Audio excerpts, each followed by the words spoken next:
Coming up, the Conference of Heads of Assisted Senior High Schools alarmed by the increasing rate of COVID-19 infections in schools across the country. We'll bring you details shortly.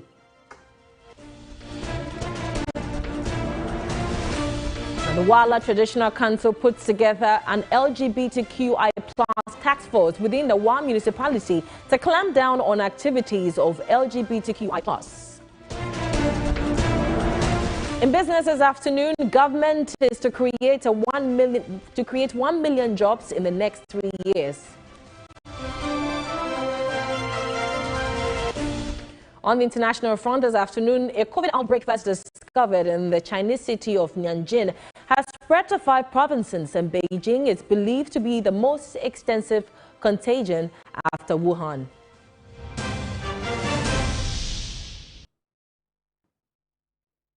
We have details of the headlines, plus business and sports entertainment coming up in the next hour.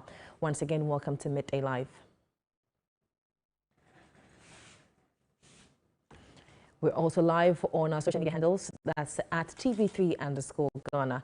In our first story, the overlord of the Wala traditional area in the Upper West Regional Capital, Wa, now Hussein Seidu Pelpo V, has banned the activities of LGBTQI in his kingdom. In a statement read on his behalf, spokesperson Jinpehi Na Ibrahim Kadri said a task force has been set up by stakeholders to monitor and report accordingly to the Traditional Council to take action. A report by Yakubu Abdul Ghaffar.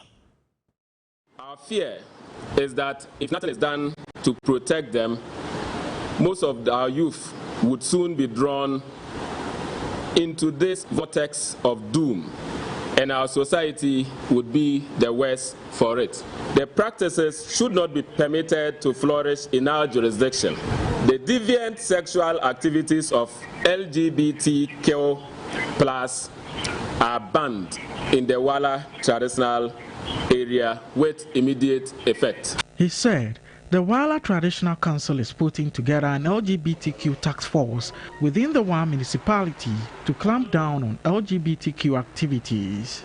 The Wala Traditional Council is putting together an LGBTQ+ task force with our municipality. Members of the task force will ensure that information on activities of these deviant groups in their sections promptly reach us for the appropriate actions to be taken.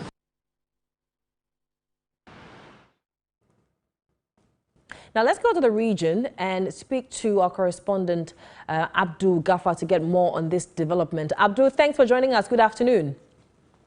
Good afternoon. Right. I know that you were at the palace when the ban on LGBTQI+ activities and formation of the task force was announced. What was the initial reaction of residents? The reaction of residents is that they are very happy. One has come out very timely to talk about this and to place a ban on LGBTQ+ in Wa, and particularly the traditional area.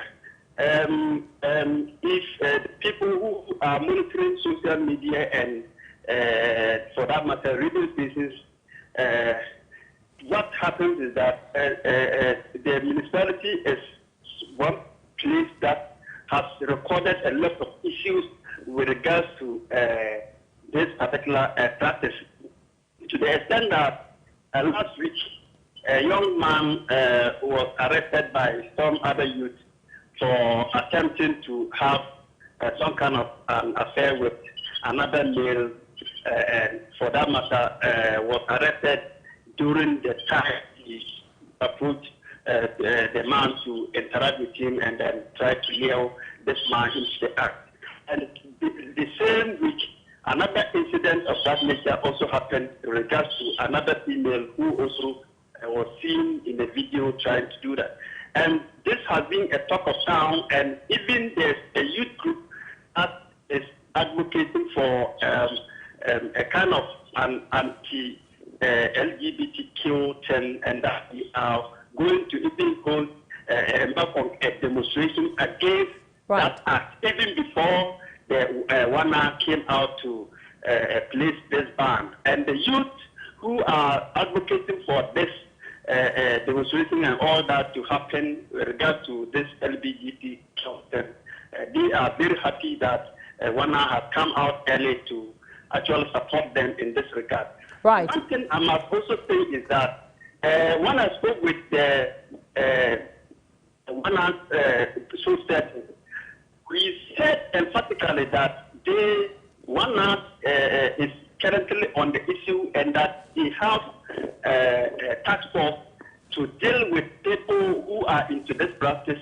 And this task force, they are ensuring that people who are very credible are the only people that they are going to deal with, and that they've already rejected some two persons who were brought in to be part of the task force, and that they investigated their background and they realized those people cannot be part of the task force, right. and that they are waiting to get the full complement of the task force before they will now roll to start work on the issue.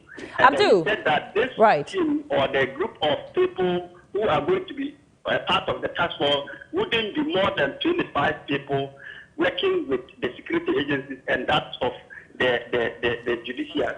Right. Abdul, so this ban and the formation of a task force, does it have the backing of the Assembly and also the Security Coordinating Council?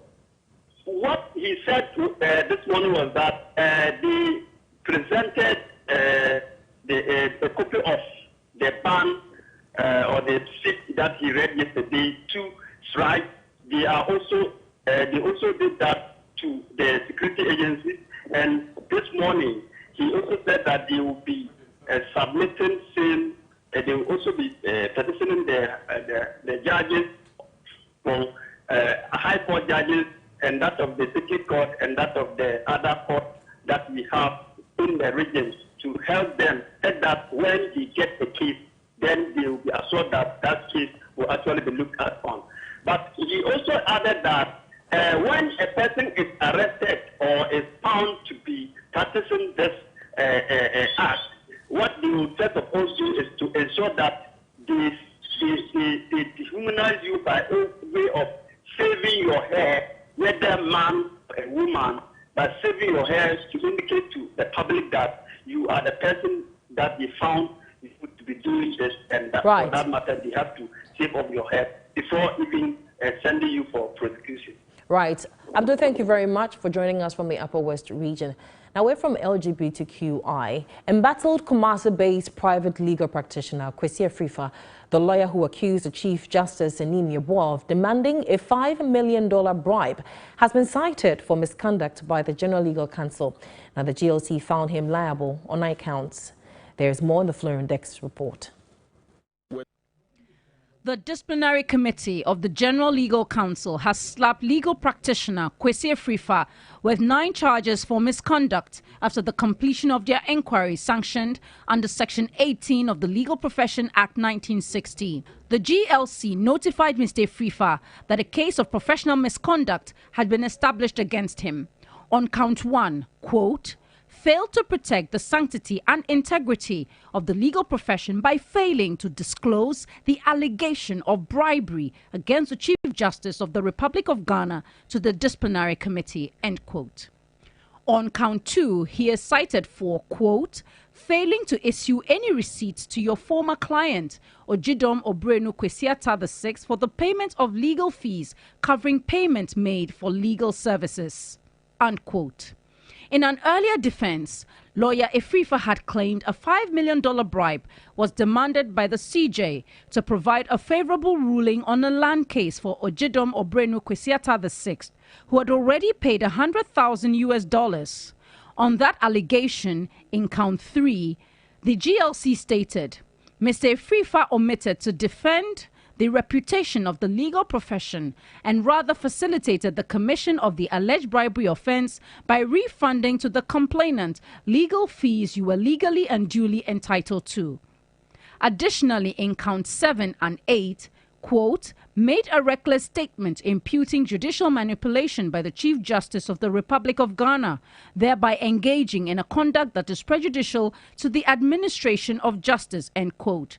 And, quote, made a reckless statement imputing judicial manipulation by the Chief Justice of the Republic of Ghana, thereby diminishing public confidence in the administration of justice, end quote.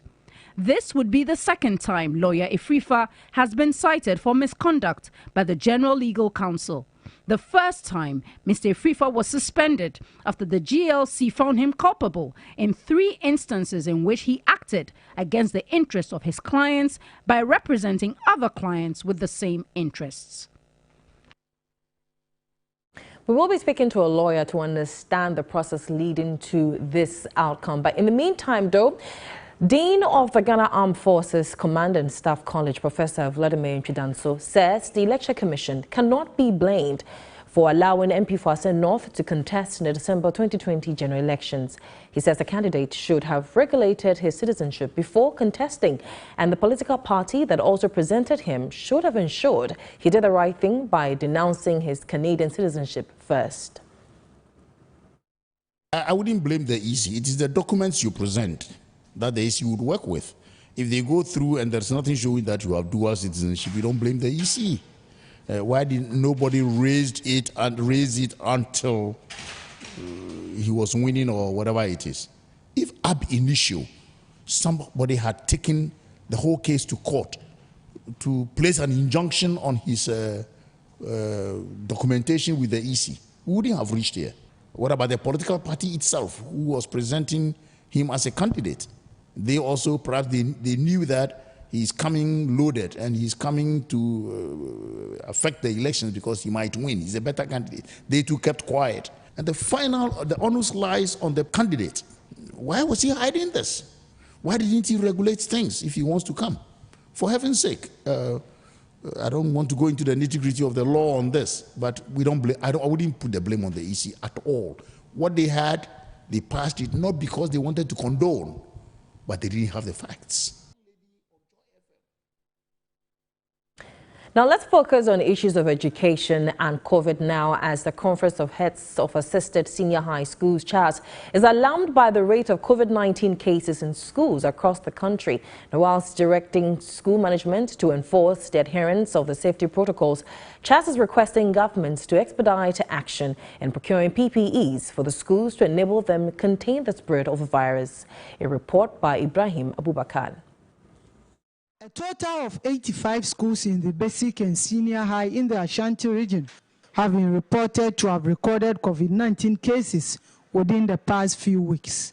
The Ghana Health Service feared more students may get infected because of the high transmissibility of the Delta variant should pragmatic measures not be put in place in the schools. We have alerted our membership, that is the headmasters all over the country, to, as it were, be more awakened now and redouble our efforts in taking up any measure that we need to take that would enable us curb the spread of this at our school levels. However, called on government to advance move in providing schools with additional PPEs. The thermometer guns, the liquid soap, the tissue, the sanitizers, as much as possible, authorities should expedite action and let the schools get them to augment what we have already. Students of T.I. Ahmadiyya Senior High expressed fear over the existence of the Delta variant in schools. In my school, we have put in some safety measures like washing our hands with soap and running water, like wearing our nose masks, and we are even punished if you see without nose masks. Yeah, we feel very scared, knowing that some of our sister schools here in Ashanti region have had many cases, but here in our school, we are doing okay. Meanwhile, government through the Ghana Health Service has posted nurses in all senior high schools across the region to attend to the health needs of students. Ibrahim Abubakar, TV3, Kumasi. Now, we stay on this a while longer and speak to the Director of Public Health of the Ghana Health Service, Dr. Franklin Esiedu-Bequin. Thanks for joining us, Doctor.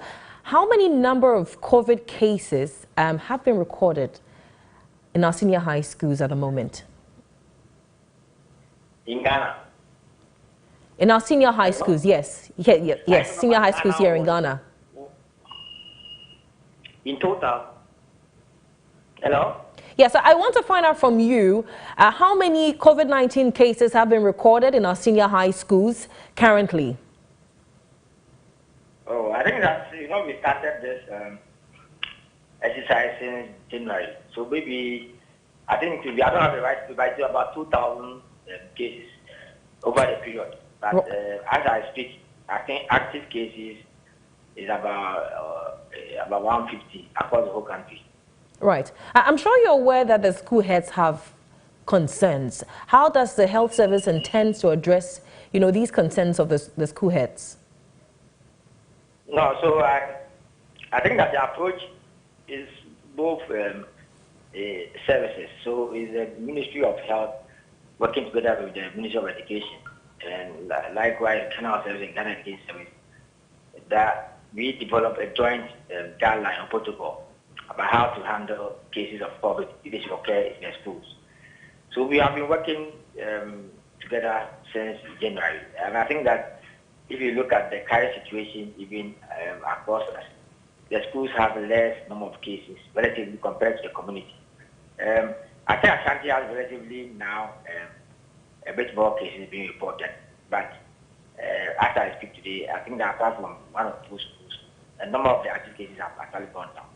So the issue is about adherence to protocol, and I think that involves making available the necessary logistics, making sure that the students conform to the protocol. So that has been the approach so far. And I think that there's a lot of collaboration between the two institutions or two sectors. All right, thank you very much for bringing us that update. You're still live on TV3 for Midday Live. We will be revisiting a story that we treated earlier on to do with the indictment of lawyer Afrifa. But in the meantime, we'll go to Parliament because the minority in Parliament has given government a one-week ultimatum to put in measures for a second COVID-19 testing opportunity at the Kotoka International Airport. Now, several complaints have come from travelers over the true state of the COVID test at the airport. Ranking member on the Health Committee, Kwabna Minta Kando, says attempts to use the security agencies to intimidate persons raising genuine concerns over the result is regrettable. Travelers who are going through COVID testing at the Kotoka International Airport are doubting the results of those tests. Videos and audios have gone viral to that effect, and it will be irresponsible on our part as minority to say, due to that, government must stop doing the testing at our entry point.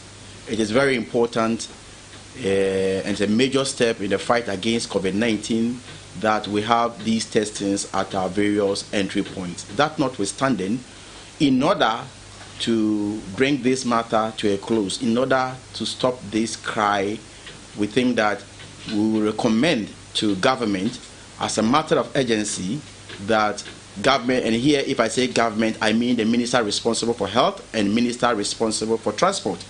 They must put their heads together and come out with a measure that will afford those who are doubting their COVID status an independent opinion on their status. We are recommending as a matter of urgency that government should put measures within 1 week, should put measures in place so that travelers who are doubting their COVID status as a result of the testing they go through at Kotoka International Airport will be afforded the opportunity to have a second opinion or an independent opinion. And what I describe as unacceptable is the attempt to intimidate and use the security against them when they are speaking out. I think that that's highly unacceptable and it must be stopped with immediate effect. Let's go back to our earlier story where embattled Kumasi-based private legal practitioner Kwesi Efrifa, the lawyer who accused the Chief Justice Anemia Boa of demanding a $5 million bribe, has been cited for misconduct by the General Legal Counsel. Joining us over the phone is a lawyer and lecturer with the Law Faculty of the UPSA, Justice Abdullahi. Justice, good afternoon. Thanks for joining us. Justice, can you hear me? Can you kindly unmute yourself? It appears you're muted. Oh, okay. Is much it okay better. now? Yes, it's much better now. So walk us through the process leading to the charges that have been brought against lawyer Efrifa.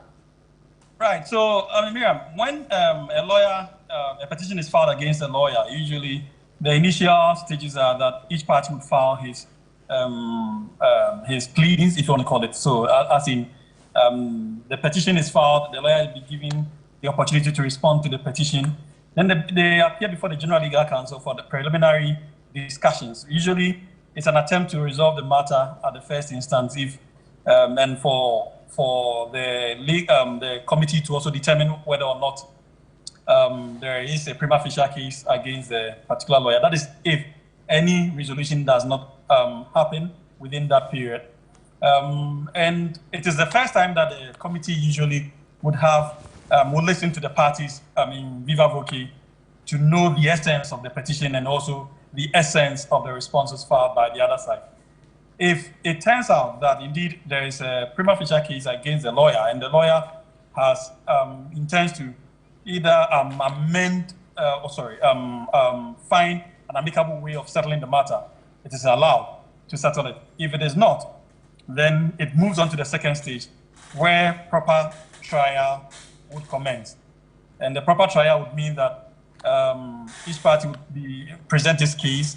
There will be cross-examination and examination in chief. A witness statement could be filed, which would mean that it goes through the same process as a typical case before a court of law, for the parties to be able to prove their cases and also prove their defenses. And then a decision will be delivered subsequent to that. So this essentially is the entire process. Right. Justice, can you hear me? Yes, indeed, I can hear you. So at this stage where we are at the stage where now prima facie case has been established against lawyer Efrifa, right, for which charges have been leveled against him. So the next stage would begin where trial proper will commence. Were you surprised with the charges, 9 of them? Yeah, the numbers, yes, indeed, I was surprised. I didn't expect that quantum of charges. Maybe because I've not been paying so much attention, but I was hoping for maybe 1 or 2, maximum 3, but 9 clearly tells me I wasn't probably paying enough attention. Or maybe because it's the second time he's been cited for misconduct. That would rather come only when a judgment is being delivered, a decision is being taken against him if he is found culpable. Right. That is where it rather has an impact. Right. And so if indeed he's found culpable, they would rely on that as a basis to enhance the punishment that would otherwise would have been meted out to him. So assuming you probably would have been suspended if found guilty for maybe a year or 2, considering the fact that this is a second case against him, right, he probably would have more than he had in the previous instance. Now, from here, are there any options available for lawyer Efrifa? It is quite difficult at this moment for any attempt to resolve the matters out of the fold of the legal General Legal Counsel. And so at this moment, things are quite difficult for both parties. Let's look at it. Almost late. Does it have any implication, the outcome of the matter so far, does it have any implication on the Chief Justice? Not necessarily, because the matters bordering on the Chief Justice's allegation are purely criminal issues. And the General Legal Counsel does not deal with the criminal element of this whole saga. Some pieces of evidence may be adduced before the General Legal Counsel, but as to whether they could be available in the public domain to form the basis of any public discourse is a different matter completely. that we cannot at this moment determine. Right, Lawyer Abdullah, thank you very much for joining us on Midday Live this afternoon. You're still watching Midday Live on TV3. Now, what started as a letter of a 9-year-old Oswald to his mother and posted on social media about him trying to persuade his mom to reward him with a bumper our day feast before he vacates today has now become a marketing brand association trend. Oswald, in his letter, makes commendable efforts to convince his mother to replicate his good performance in the end-of-term examination with some juicy edibles and drinks to climax his school term. Now, while this follows the parting of same recorded some months ago in South Africa, it has been hailed as how powerful social media associating with Graceland International School students set in fame our musicians, numerous companies and leading brands. Now, for his mom, however, it could only be gratitude. It's really appreciated. Well, it's another reminder of how powerful social media can be. We'll take a quick break and return with some more news here on Midday Live. Stay with us.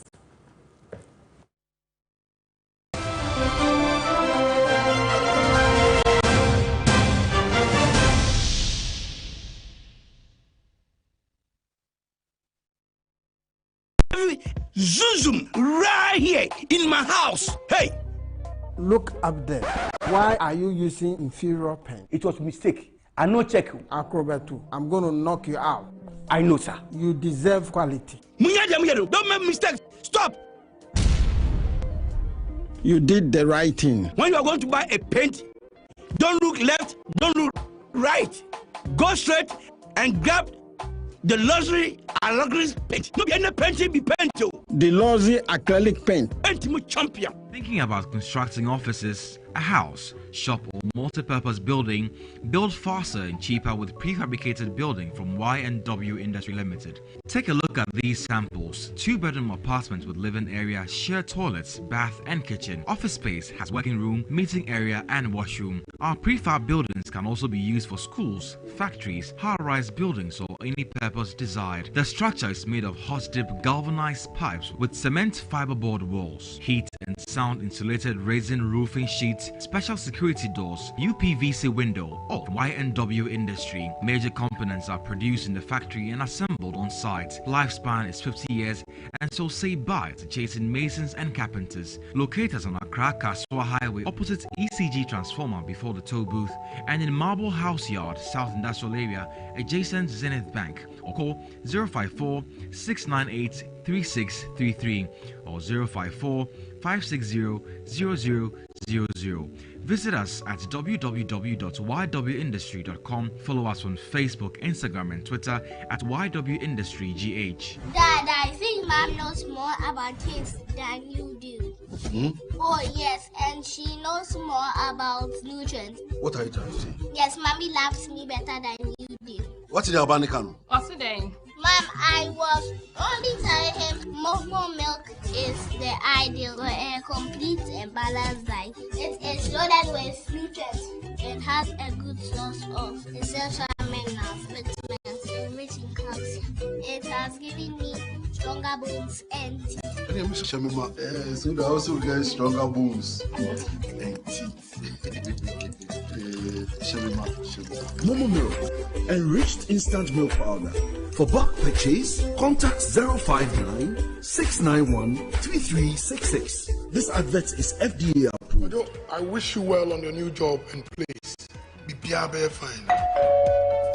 Hello, Grandpa. My grandson, I learned you are leaving your father's hacienda to go and increase your standard of living to an astronomical quotient. This is my pneumatochoric abrasion from the abincunabolis to the eschatological divinity. I bought you these from the Makers Electronics Company Limited. My son, when you receive your first salary, make sure so make it to the Makers Electronics Company Limited. The Makers are up to 67% discount for the Makers Electronics Company Limited this year. 055-2222-253. The Makers Electronics Company Limited. Large and in charge with quality but affordable home appliances and consumer electronics. Sale, you're gonna direct. Now, what's this saying? With Dewa NLA 539 Direct, you only have to select up to 5 numbers from 1 to 39. To play, dial *446# across all mobile networks and select option 1. With a minimum of 2 Ghana cedis, you can bet on Direct 1. Match the first number and win 20 times your stake. Direct 2. Match 2 numbers and win 45 times your stake. Direct 3. Match 3 numbers and win 400 times your stake. Direct 4. Match 4 and win 5,000 times your stake. Direct 5. Match all 5 numbers to win 50,000 times your stake. The more you play, the more you win. Look out for the draw results on TV3 News at 7 p.m. Win easy, win every day with Dewa NLA 539 Direct. Afa, winning no, it choke. Life after 60 can be a long, lonely road. But for persons who learned early in life the culture of savings, it should be a rewarding experience. The Senate between my car 550 pesos, but I was able to manage because my work go face on now my share say a simi dying kakra. Before my pension, no me simi akasa mi fee. But thousands of workers cannot boast of saying no savings, no pensions, and generally no consistent money stream. Some of them too come here to report that even their children are not taking care of them. How late is too late? Nanekia Mensa Brampa in Pensions explores the realities of Ghana's savings culture, the plight of current pensioners, and how to take advantage of your working life to secure a financially sound retirement. Pensions, life's realities up to 60, the stories, the experiences, and the reality. Premieres on 3rd August 2021 at 9:30 p.m. on TV3, on TV3 Ghana on Facebook, and all updates on 3news.com. Can be a long, lonely road, but for persons who learned early in life the culture of savings, it should be a rewarding experience. The Senate between my car 550 pesos, but I was able to manage because my work go face on now my share say a simi dying kakra. Before my pension, no me simi akasa mi fee. But thousands of workers cannot boast of saying no savings, no pensions, and generally no consistent money stream. Some of them too come here to report that even their children are not taking care of them. How late is too late? Nanekia Mensa Brampa in Pensions explores the realities of Ghana's savings culture, the plight of current pensioners, and how to take advantage of your working life to secure a financially sound retirement. Pensions, life's realities up to 60, the stories, the experiences, and the reality. Premieres on 3rd August 2021 at 9:30 p.m. on TV3, on TV3 Ghana on Facebook, and all updates on 3news.com.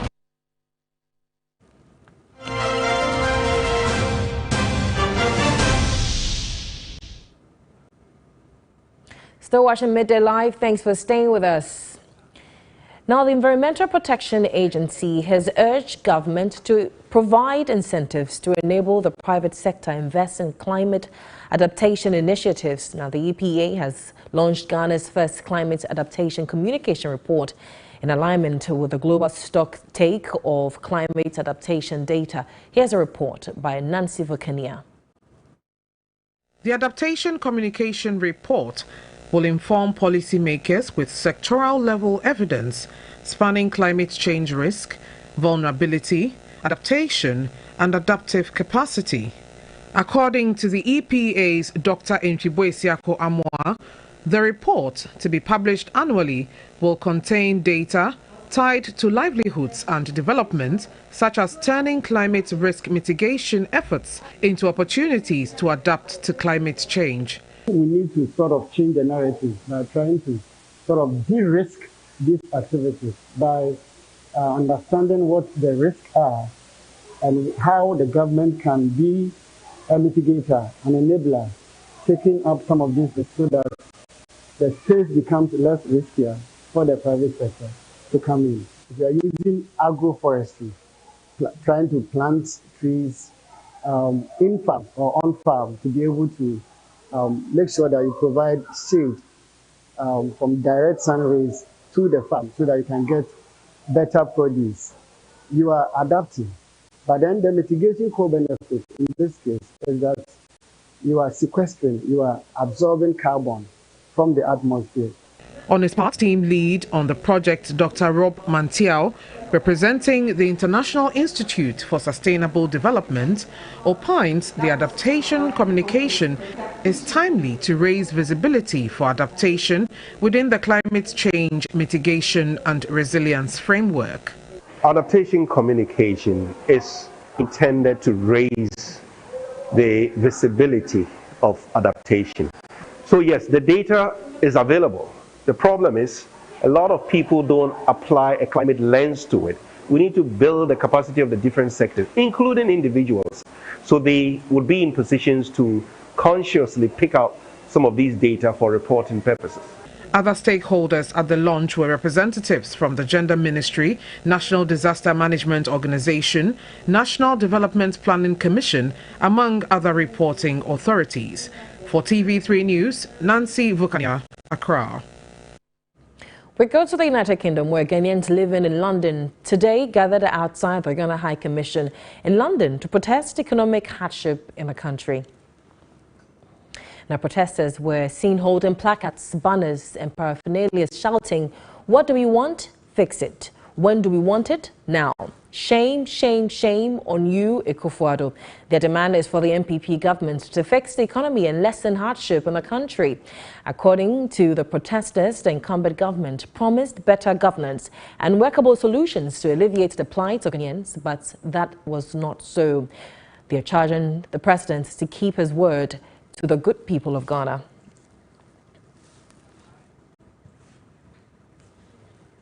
Well, let's go over Zoom now and speak to one of the protesters in the UK. Nana Bobby joins us via Zoom. Nana, thanks for joining us. Is the process still on or has it ended? We finish at 12, which is 11 in Ghana. And thank you for inviting me on your program. And my name is Nana Abuobu. Right, good to have you here. So exactly what are your specific demands that you're making of the government? Okay, in the first place, we did this demonstration, the London Fix the Country London demonstration, because of the way the government was frustrating the youths in Ghana from doing the Fix the Country Ghana demonstration. So what we did was in solidarity with the youth of Ghana who are struggling in all manner of ways, unemployment, security, so many things. So we too, we feel the pain in here, in that when our family and relatives and friends are struggling, we bear the brunt, in that they will call us for help, give us money for hospital bills, school fees, rent, and all these things. The money we are earning here is not, I would want to enjoy all my money, not to, spare it with friends and family. So we want the country to fix the system. Nana-Addo promised us in 2016 that he is going to fix the country. And that's what we are asking. For 5 years now, we are not seeing anything. No infrastructure development, education is going bad. This free SHS, look at how children go to school for 2 months and come and stay home for 3 months. And it's a burden on the parents, because when your child comes home, you have to send them to private tuition and all that. So all that we are telling the government is that, look, you promised us, and we expected NPP of all political parties to do better. So that's all we are asking. They should fix the country in all manner. Employment, security, education, health. We don't want to be hearing about today they've killed this. Look at Ameswali. If it was in this country, the MP would have resigned or be jailed as well. Nana, thank you for joining us. I'm not sure if your family and friends will be happy to hear that you don't want to share your money, but that's just besides the point. Thank you very much for joining us. We'll take a quick break and return. We will also appreciate it. And return with some business. Stay with us.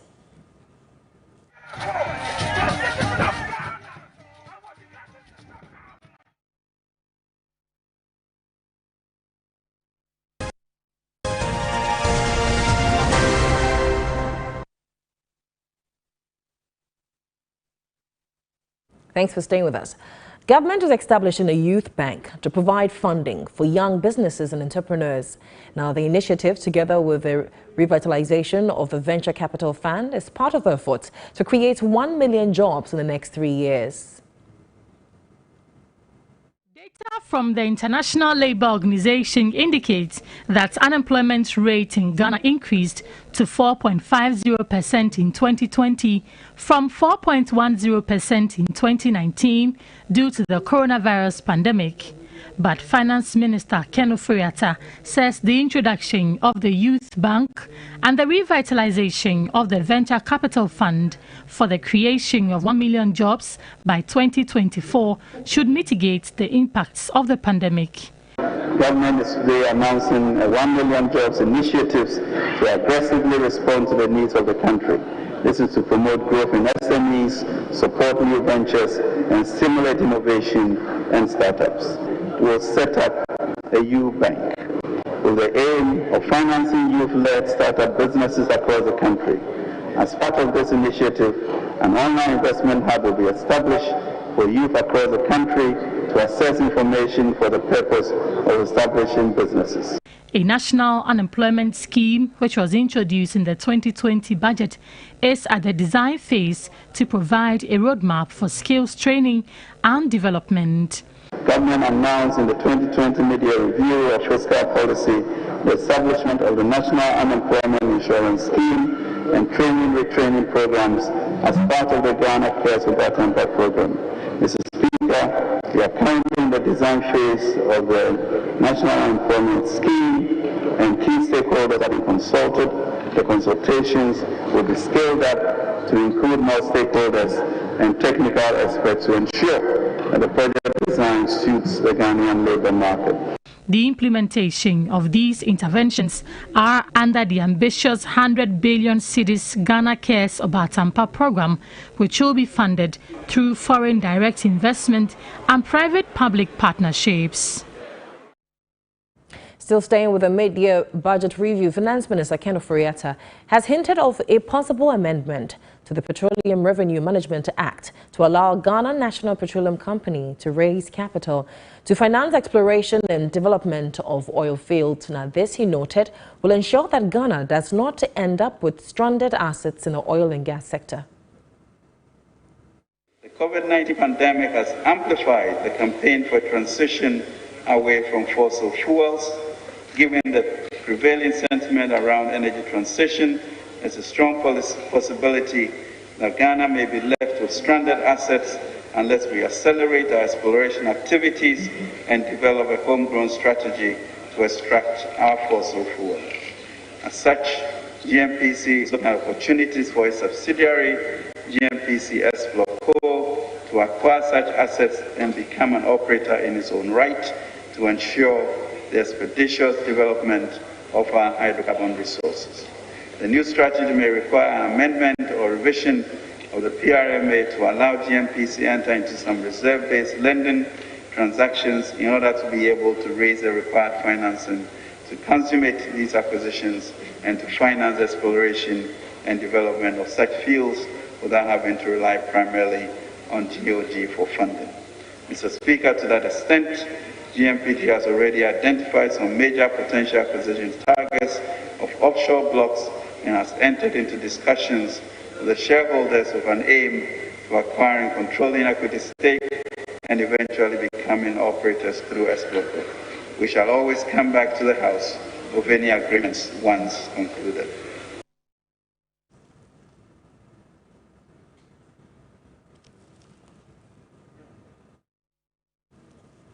We'll take a break and return with some more news here on Midday Live. Stay with me.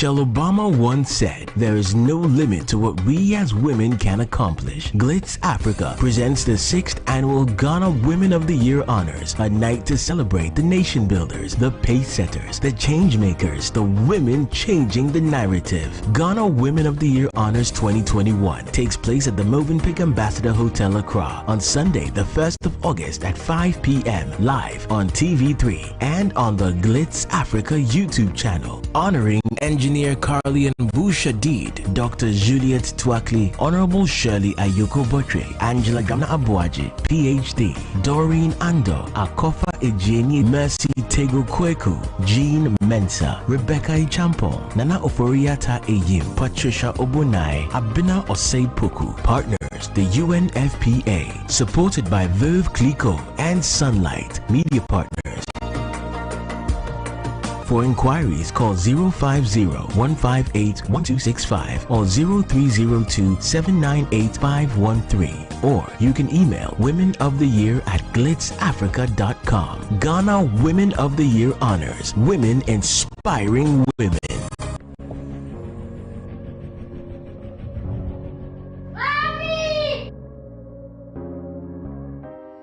Concerned about your family's safety at your home or business? Worry no more.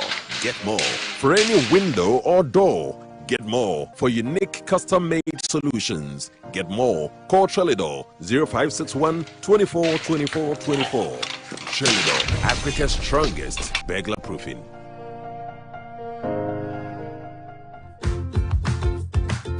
Step out with a smile, share with everyone. All day, every day, oats and milk biscuits. Step out with a smile, share with everyone. All day, every day, oats and milk biscuit for two. All day oats and milk biscuits are highly nutritious and offer good source of calcium and fiber. All day, every day, all day, every day makes you smile. All day, just share with everyone. Biscuit for two. Oh, and be on the lookout for our all-day oats and digestive biscuits too. This advert is FDA approved. Impressor oil and capsules are carefully formulated to give fast relief from pains associated with arthritis, musculoskeletal pains, waist and back pains, and pains related to sports and other injuries. They contain extras from carefully selected plants that keep the joint strong by stopping the degradation of glycosaminoglycan and support joint lubrication activity. The extras have antioxidant property and eliminate harmful toxins that lead to joint pains, muscular pains, and bone weakness. The combined usage of Impressor capsules orally and Impressor oil topically gives faster relief. They provide relief for a longer period of time. Their combined effect results in soothing sore muscles, alleviate joint dryness, and improve numbness at joints and extremities. With Impressor, pain flees. For bulk purchase, contact Iona Pharmacy 0553 134 185 0243 123 224. This advert is FDA approved. Introducing Cerelac Biscuity, the new baby cereal from Cerelac, with a great new biscuity taste that babies absolutely love. And of course, it's fortified with iron to support babies' healthy growth, just like all the other nutritious Cerelac flavors. Cerelac, it's all good, Mom. This advertisement has been vetted and approved by the FDA.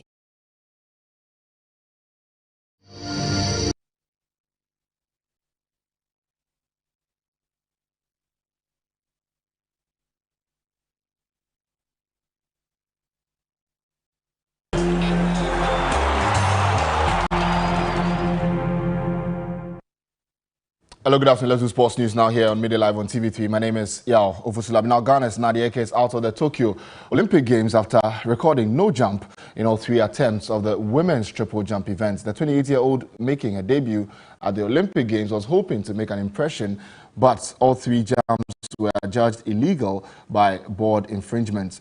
The Ghanaian record holder had already indicated her intention to quit the sport after the games, but exiting without a single legal jump at her first games would come off as a disappointment for the Columbia University graduate. Nadia Eke becomes the 5th Ghanaian athlete to exit the games at the preliminary stage, following earlier exits for boxer Shakur Samir and swimmers Abeku Jackson, Unilis Techi, as well as judoka Kojo Anane in there.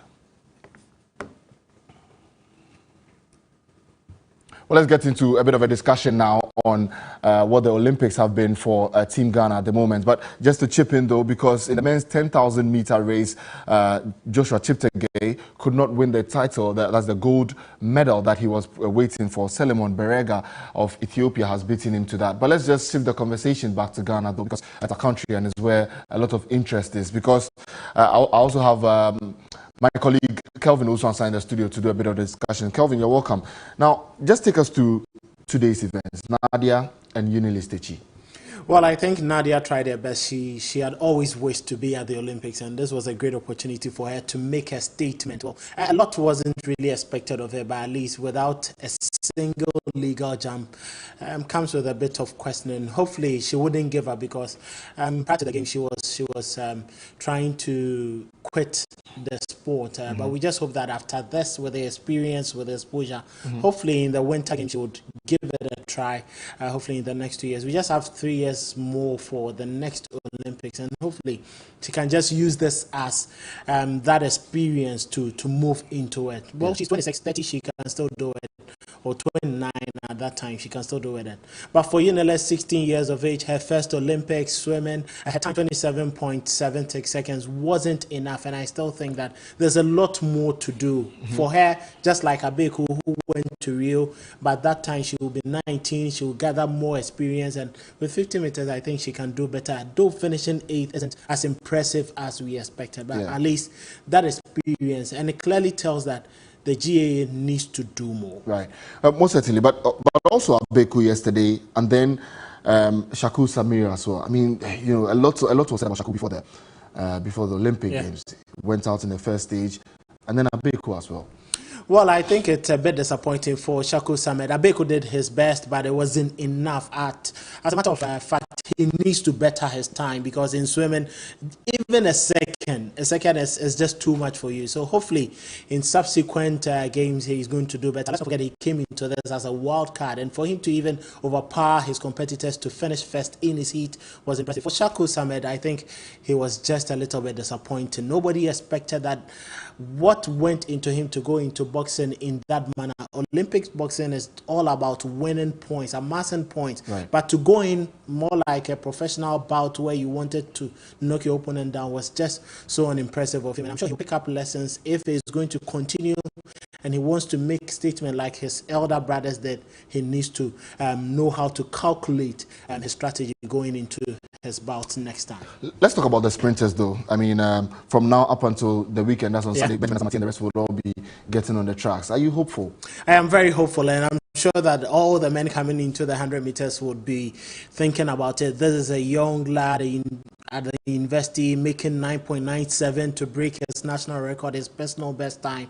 He's been running consistently, making those times. And it gives an indication, if you are an indication of someone who is ready for the biggest stage, if you are a sprinter and you are making 9.97, less than 10 seconds in the sprint, it clearly gives a lot of people worry. But, you know, there are big men in there coming in, and for me, but I still think that at this stage, we just hope that stage fright wouldn't be there. And gladly, we don't have the field capacity stadia for them to perform. And I think that with him, we should be hopeful tomorrow morning. I'm sure by the time we'll get up from our beds, we'll be smiling, just like we did for someone. But also, finally, before you go, I mean, there's a women's 100-meter final, which is somewhere around tomorrow. But what do you make of the semi-final stages and everything you've seen so far? Well, impressive were the times that they made, and for me, we should expect a new world record in there. There's still Shelley Ann Fraser-Price, there's still Ellen Thompson in there, and gladly we have our Nigerians and then Ivorians in there, Maritalu Kabari getting ready for her personal best, and I still think there is a lot more. But one thing we are looking for, Dina Asha-Smith, a lot of promise. The 25-year-old Great Britain looking up to her to really cause a step. She came second in the heat, but there are times they just cool down in the heat just to keep that energy for the finals. We should be expecting fireworks tomorrow for the semi-finals, which will come earlier than the final, which comes off after midday. Right, most certainly there. You heard there my colleague Kelvin Osuansa joining me this afternoon on Midday Live on TV3, talking about the Olympics and everything about it. You don't want to miss tomorrow's women's 100-meter final. There's Jose Marie Talu, and there's also Blessing Okabari, who are West African contingents in there. My name is Yao Ofusulabi, and that's all the sports news this afternoon on Midday Live on TV3.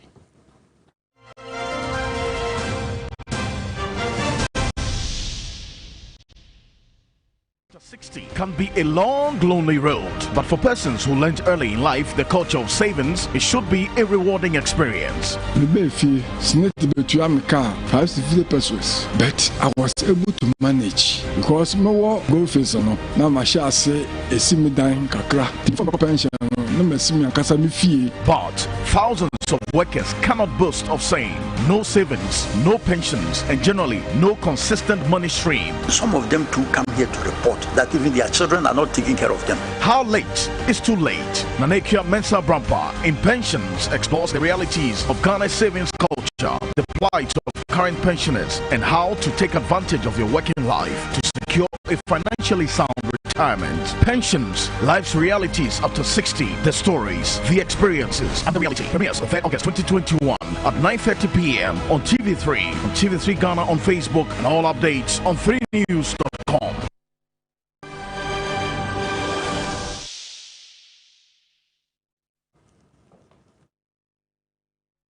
Thanks for staying with us. In international news this afternoon, a COVID outbreak first discovered in the Chinese city of Nanjing has spread to 5 provinces. And Beijing, with states media calling it the most extensive contagion after Wuhan.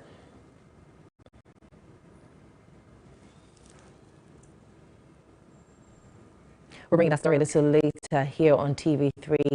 Up next is entertainment news.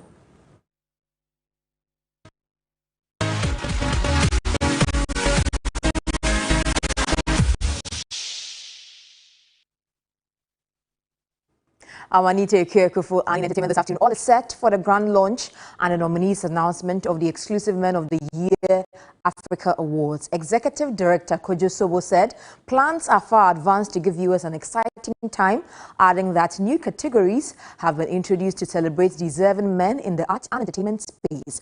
The 6th edition of the EMY Awards will be exclusively aired on TV3. Are looking for the champions, the warriors, the heroes, the breakthroughs, the Iron Men.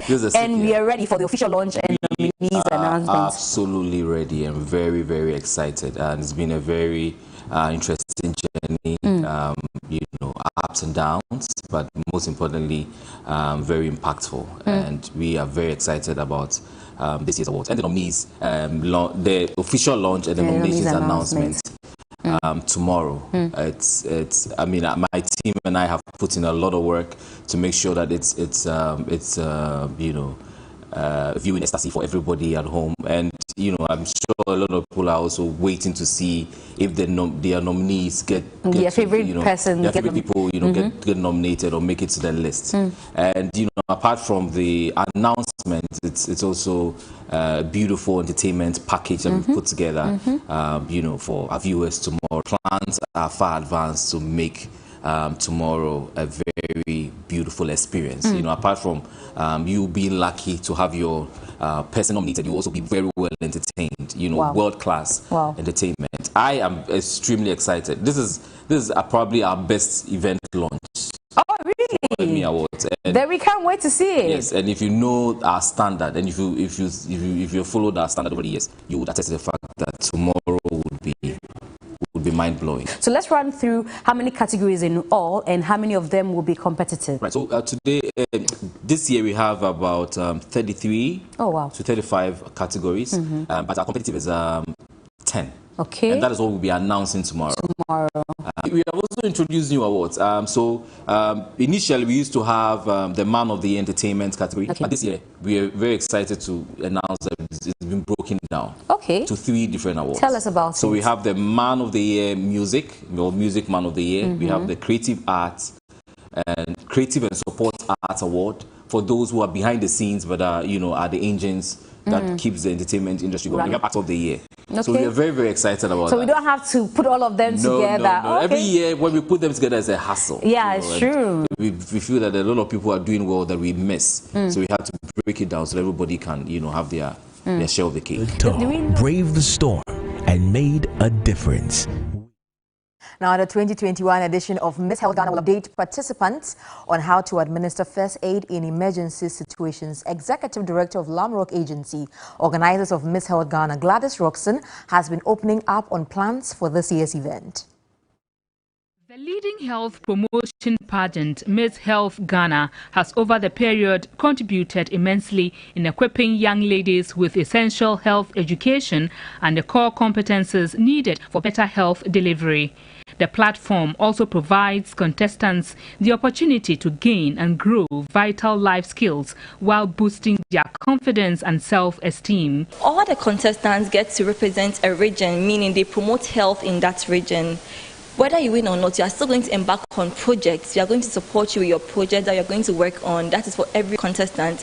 The winners get to travel, the winner gets a car, the winner goes to Dubai, the winner becomes the health ambassador, gets contracts and many more. Themed First Aid for All, the 2021 event has as its ultimate objective to school participants on how to administer first aid in cases of emergency. They have to go to market to educate market women because most accidents happen. Look at the recent fire outbreak.